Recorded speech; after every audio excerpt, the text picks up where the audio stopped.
When I look back at the story of the 1918 influenza pandemic, I always feel that it begins in one of the most fragile moments in modern history. The world was already exhausted. For 4 long years, the First World War had consumed entire nations.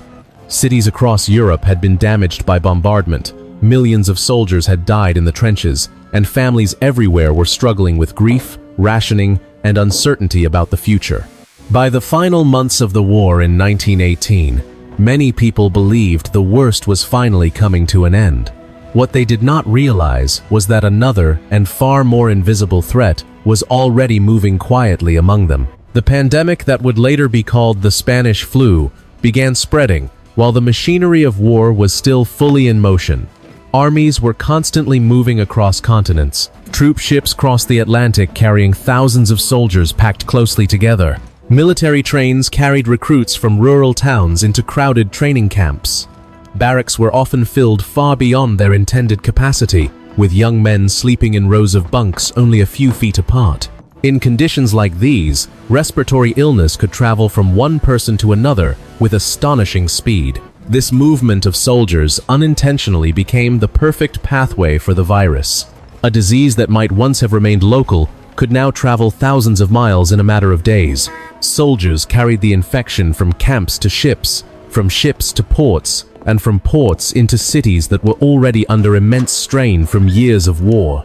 What began as isolated outbreaks quickly became something much larger and much harder to contain. As the months passed, the scale of the pandemic grew beyond anything the world had previously experienced. Modern historical research suggests that roughly 500 million people were infected during the course of the outbreak. At the time, the global population was only about 1.8 billion. This means that nearly 1/3 of all people on Earth were touched by the virus in some way. It spread through Europe, North America, Asia, Africa, and distant colonial territories, with a speed that shocked even the doctors trying desperately to understand what they were facing.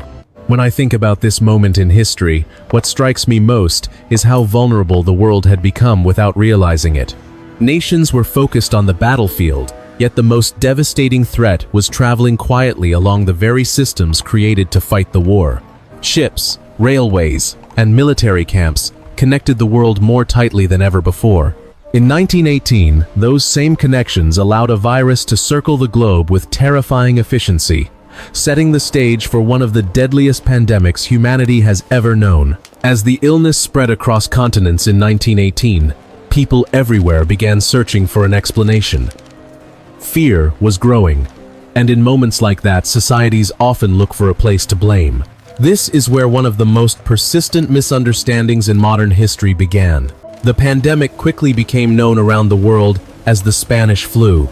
Yet when historians look carefully at the evidence today, it becomes clear that Spain was not the place where the outbreak began. The reason for the name has far more to do with wartime politics than with geography.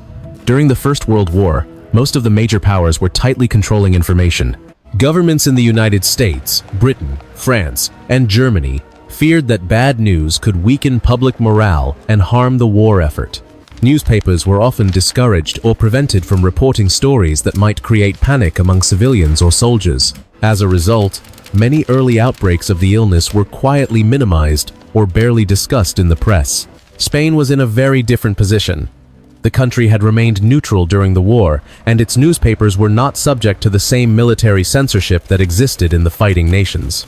Because of this, Spanish journalists were free to report openly about the disease when it appeared in Madrid in the spring of 1918. Reports described growing numbers of infections, including the illness of King Alfonso XIII himself. For readers across Europe and North America, these headlines created a powerful impression. It suddenly seemed as if Spain were the center of a mysterious new epidemic. In reality, the virus had already been circulating in several parts of the world before those Spanish reports appeared. But because many wartime governments had kept early outbreaks quiet, the public simply did not know about them. Spain became associated with the pandemic, not because it started there, but because Spanish newspapers were among the first to speak openly about it. When I reflect on this part of the story, it reminds me how easily historical narratives can be shaped by the flow of information. A single name can last for generations, even when it does not reflect the truth. The label Spanish flu stayed with the pandemic for more than a century, even though Spain itself was simply one of many countries facing the same frightening disease. Understanding this helps us see the pandemic in a clearer light, and also reminds us how important transparency and honest reporting can be when the world is facing a public health crisis. As historians continued to investigate the early months of the pandemic, a clearer picture slowly began to emerge about where some of the first known cases were recorded. Many researchers now point to a location in the central United States as one of the earliest documented starting points of the outbreak. On the 11th of March 1918, a young soldier reported to the infirmary at Camp Funston, part of Fort Riley in Kansas. He was suffering from what seemed at first like an ordinary case of influenza. Within hours, the medical staff began noticing something unusual. More soldiers from the same camp were arriving with the same symptoms. Camp Funston was one of the largest military training centers in the United States during the First World War. Thousands of recruits were preparing there before being sent overseas to join the fighting in Europe. The conditions inside the camp made it easy for illness to spread. Soldiers slept in crowded wooden barracks, where rows of bunks were placed close together. Training routines brought large groups of men together every day in dining halls, drill fields, and transport depots. In a setting like this, a respiratory virus could move quickly from one person to another without anyone fully understanding what was happening. Within a short time, the number of sick soldiers at the camp began to grow dramatically. Military doctors treated the illness as best they could, but at that stage, it appeared similar to many seasonal flu outbreaks that had occurred before. No one yet realized that this virus would soon travel far beyond the boundaries of Kansas. What made the situation especially dangerous was the constant movement of troops during the war. From camps like Fort Riley, soldiers were regularly transported by train to major ports along the American coast. From there, they boarded troop ships bound for Europe. These ships carried thousands of young men packed into tight quarters during journeys that lasted many days across the Atlantic. If even a small number of infected soldiers were on board, the virus could quietly pass through the ship before anyone recognized the scale of the danger. By the time these ships reached Europe, the virus had new opportunities to spread among Allied armies and civilian populations already living under the strain of war. Railways, military supply routes, and busy port cities allowed the infection to move from one region to another with remarkable speed. When I think about this moment in history, I am struck by how interconnected the world had already become by 1918. The same transportation systems that helped move armies across continents also allowed a microscopic virus to begin its journey around the globe. What started with a few unexplained illnesses in a Kansas training camp soon became part of a pandemic that would reach nearly every corner of the world. As the illness continued to move through military camps and civilian towns during 1918, doctors slowly began to realize that the pandemic was not unfolding in a single continuous outbreak. Instead, it seemed to arrive in distinct waves. Each wave carried its own pattern of illness and its own level of danger, and understanding this pattern would later become one of the most important insights historians and scientists gained from studying the pandemic. The first wave appeared during the spring of 1918. In many places, it resembled what people at the time recognized as a severe but familiar seasonal influenza. Soldiers and civilians developed fever, headaches, and exhaustion. Many patients were forced to stay in bed for several days, yet a large number eventually recovered. Medical reports from this early stage often described crowded hospital wards, but not the overwhelming mortality that would come later. Because the symptoms seemed manageable, many communities believed they were dealing with a difficult but temporary outbreak. By late summer and early autumn of 1918, however, something changed. The virus returned in a far more dangerous form. This second wave spread through cities, military camps, and ports with terrifying speed. And the severity of the illness shocked doctors who had treated the earlier outbreak. Patients who appeared healthy in the morning could become critically ill by evening. Hospitals quickly filled with people struggling to breathe as the infection attacked their lungs. Modern scientific research has helped explain why this second wave was so deadly. Genetic reconstruction of the virus from preserved samples has shown that the pandemic was caused by a strain of influenza known as H1N1. One of the most frightening aspects of this virus was the way it could trigger an extreme immune reaction called a cytokine storm. Instead of simply fighting the infection, the body's immune system could become dangerously overactive. The immune response flooded the lungs with fluid and inflammatory cells, damaging the very tissues that were needed for breathing. What made this particularly tragic was the group of people most affected by this reaction. Unlike many influenza outbreaks that primarily threaten the elderly or very young, the 1918 virus often struck hardest at adults between the ages of 20 and 40. These were people who were normally considered the healthiest members of society. Many were soldiers, workers, parents, and young professionals. Their strong immune systems, which usually protected them from disease, sometimes became the very factor that led to severe complications. Doctors at the time struggled to understand what they were witnessing. Patients sometimes developed a condition called cyanosis, as their lungs failed to provide enough oxygen.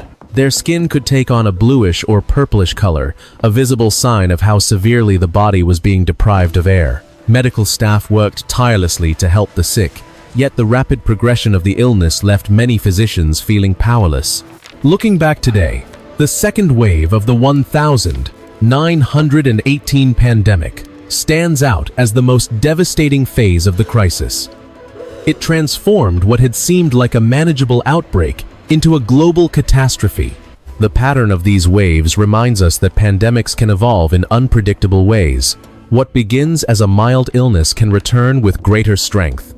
And the world of 1918 learned this lesson in the most painful way imaginable. By the autumn of 1918, the pandemic was no longer just a medical concern. It had begun to reshape everyday life in ways that many people had never experienced before. Communities across the United States and around the world suddenly found themselves confronting a crisis that moved faster than governments and hospitals could respond. The numbers alone reveal how severe the situation became. In the United States, the average life expectancy dropped by roughly 12 years in a single year, an extraordinary change that reflected the enormous number of deaths occurring in such a short period of time. Behind those statistics were deeply human stories unfolding in cities, towns, and rural communities. Hospitals filled quickly as doctors and nurses struggled to care for wave after wave of patients. In many places, morgues and funeral homes simply could not keep up with the number of people who had died. Temporary storage areas had to be created to hold the bodies, and newspapers from the time described long lines of horse-drawn wagons and early motor vehicles delivering the deceased. Some families faced the heartbreaking task of burying their loved ones themselves because there were not enough healthy workers left to handle the burials. Public health officials recognized that the only immediate defense against the disease was to slow the spread from person to person. In many cities, new rules were introduced that would sound surprisingly familiar to people today. Authorities required citizens to wear face masks in public spaces in an effort to reduce transmission. Schools were closed to prevent large numbers of children from gathering in classrooms. Theaters, dance halls, and churches were temporarily shut down, even though these were central parts of community life. Public gatherings were restricted or banned altogether in an attempt to reduce crowding in streets and public buildings. These measures were sometimes difficult for communities to accept, yet they reflected the growing realization that everyday behavior could influence how quickly the virus moved through a population.